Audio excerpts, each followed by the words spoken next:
Ziua 346. Realitatea este paradoxală, conține toate polaritățile opuse.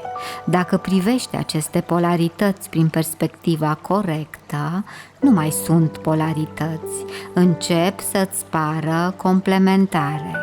Prin urmare, paradoxul nu are legătură decât cu lumea inferioară a gândirii.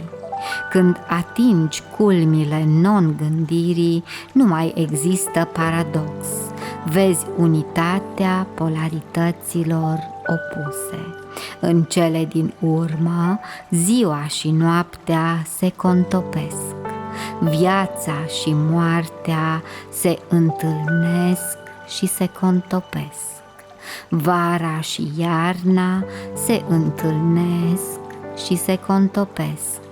Nu mai este nici o diferență.